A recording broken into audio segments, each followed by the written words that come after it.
Paper 23 जी advance paper 2। इस question में बहुत अच्छा सवाल था। क्वेश्चन में पूछा क्या है कि हमारे पास में पैराक्रिसॉल है। पैराक्रिसॉल की रिएक्शन हमने करवाई क्लोरोफॉर्म और बेस के साथ। जब क्लोरोफॉर्म और बेस के साथ रिएक्शन करवाएंगे और फिनॉल की रिएक्शन करवाएंगे तो ये कौन सी रिएक्शन का एग्जाम्पल है? This is example of Reimer Tiemann reaction. Name reaction है, इंपॉर्टेंट रिएक्शन है। जब इसके साथ रिएक्शन करवाएंगे तो ऑप्शन में दे रखे थे कि पी क्यू आर और एस, ये 4 प्रोडक्ट लिख रखे थे और फिर आगे नीचे आंसर इस तरह से दे रखा था कि पी मेजर बनेगा, क्यू माइनर बनेगा, आर माइनर बनेगा या एस मेजर बनेगा। इसमें से हमें आंसर को पिक करना था कि कौन कौन सा आंसर हो सकता है। मल्टीपल चॉइस क्वेश्चन था, मोर देन वन करेक्ट इसमें हो सकता है, मोर देन वन करेक्ट वाले थे ऑप्शन हो सकते हैं। अब अगर हम इस रिएक्शन को देखें तो इसमें मेजर प्रोडक्ट की अगर बात करते हैं तो राइमर टीमान रिएक्शन में फॉर्मुलेशन होता है अगर क्लोरोफॉर्म लेते हैं तो, और जब फॉर्मुलेशन होगा मतलब सीएचओ ग्रुप जुड़ेगा जो कौन सी पोजीशन पे जुड़ता है, ऑर्थो और पैरा पर। तो ऑर्थो और पैरा पर अगर आप देखोगे इसमें तो किसमें सीएचओ ग्रुप जुड़ा हुआ है हमारे पास में? अगर मान लो इसमें से देखोगे पी और एस में सीएचओ ग्रुप जुड़ा हुआ है, लेकिन पी में चक्कर क्या है, पी में आप कहीं पे भी देखोगे तो एक बार जब सीएचओ ग्रुप जुड़ गया तो वो डीएक्टिवेटिंग ग्रुप होता है, तो दूसरा सीएचओ ग्रुप बहुत आसानी से इसके ऊपर आके अटैच नहीं करेगा, तो मोनोफॉर्मुलेशन होता है। इसकी वजह से इसमें जो मेजर प्रोडक्ट बनेगा वो एस बनेगा, क्योंकि एक मोनोफॉर्मुलेशन होता है, इसकी ऑर्थो पोजीशन पर सीएचओ ग्रुप आकर जुड़ जाता है। सीएचओ ग्रुप ऑर्थो पे क्यों आके जुड़ता है? क्योंकि ज्यादा एक्टिवेटिंग OH और CH3 में से OH ग्रुप ज्यादा एक्टिवेटिंग होता है, इसलिए इलेक्ट्रोफाइल वहीं आकर अटैक करेगा। और ये राइमर टीमान रिएक्शन का एग्जाम्पल है जिसमें क्लोरोफॉर्म और बेस सबसे पहले ये रिएक्ट करके क्या बनाते हैं, क्लोरोफॉर्म और बेस सबसे पहले रिएक्ट करके बनाएंगे CCl2 डाइक्लोरोकार्बिन DCC, और ये डाइक्लोरोकार्बिन इसमें अटैकिंग इलेक्ट्रोफाइल है। ये अटैकिंग इलेक्ट्रोफाइल बेंजीन रिंग पर फिनॉल, अगर हम इसकी मैकेनिज्म देखेंगे कैसे मेजर प्रोडक्ट हमारे पास में एस बनता है तो इसकी मैकेनिज्म इस तरह से होगी। यहां पर O माइनस बेसिक मीडियम है तो फिनॉल फिनॉक्साइड आयन के फॉर्म में रहेगा, यहां CH3। इसकी अगर हम रेजोनेटिंग स्ट्रक्चर बनाए तो ये रेजोनेटिंग स्ट्रक्चर बनती है।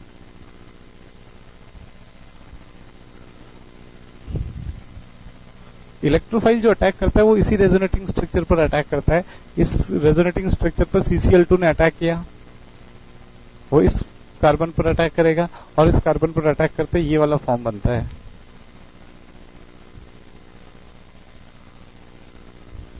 माइनस इसके बाद में टॉटोमरिज्म के थ्रू हमारे पास में ये स्ट्रक्चर आती है।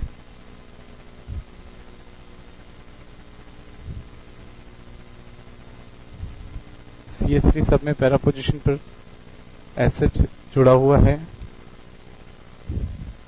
उसके बाद क्या होगा, उसके बाद अगर अपन देखें तो इसके हाइड्रोलिसिस के थ्रू यहाँ पर दोनों Cl हटते हैं और दोनों Cl हटकर और O माइनस CH3 और जैम डाइऑल बनता है, OH और OH। इसमें से फिर वाटर का मॉलिक्यूल बाहर निकलता है और वाटर का मॉलिक्यूल बाहर निकल के और ये मॉलिक्यूल S हमें मिलता है।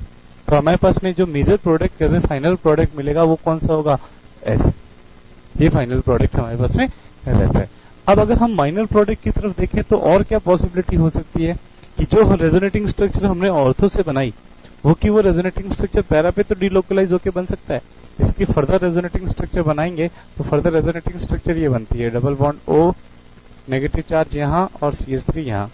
अब अगर CCl2 ने यहाँ अटैक किया होता, CCl2 ने डाइक्लोरोकार्बिन ने इस पर अटैक किया होता तो क्या होता,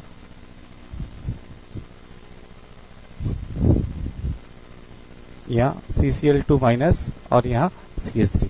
अब यहाँ पर टॉटोमरिज्म के हिसाब से अल्फा हाइड्रोजन अवेलेबल ही नहीं है।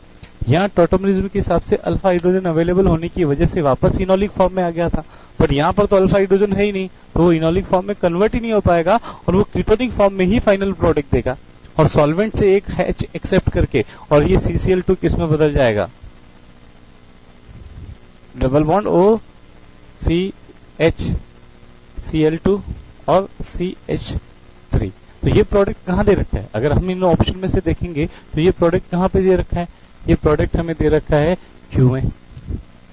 तो हमारे पास में Q जो बनेगा वो कैसा प्रोडक्ट बनेगा, माइनर बनेगा। माइनर क्यों बनेगा, क्योंकि ये कंपाउंड एरोमेटिक नहीं है, ये कार्बन sp3 हाइब्रिड है, नॉन एरोमेटिक कंपाउंड है। तो एक तो रिएक्शन से हमें एरोमेटिक कंपाउंड मिले और एक नॉन एरोमेटिक कंपाउंड बने। कौन सा कंपाउंड ज्यादा आसानी से बन पाएगा, जो एरोमेटिक कंपाउंड होगा वो ज्यादा आसानी से बन पाएगा। तो इसके कारण हमारे पास में अब अगर हम इस क्वेश्चन को कंप्लीटली देखें तो इस कंपाउंड की क्लोरोफॉर्म और बेस के साथ रिएक्शन करवाने पर मेजर प्रोडक्ट बनता है एस और माइनर प्रोडक्ट बनता है हमारे पास क्यू। आर हो नहीं सकता, हमारे पास ऑप्शन आ नहीं सकता, है ना, आर ऑप्शन हमारे पास आ नहीं सकता, पी ऑफ हमारे पास ऑप्शन आ नहीं सकता। तो इसका आंसर क्या होना चाहिए हमारे पास में, पी मेजर गलत हो गया, क्यू माइनर सही हो गया, आर माइनर गलत हो गया, एस मेजर सही हो गया। तो इसके हिसाब से हमारा आंसर होगा बी एंड डी। ये राइमर टीमान रिएक्शन का एग्जाम्पल। ठीक बेटा।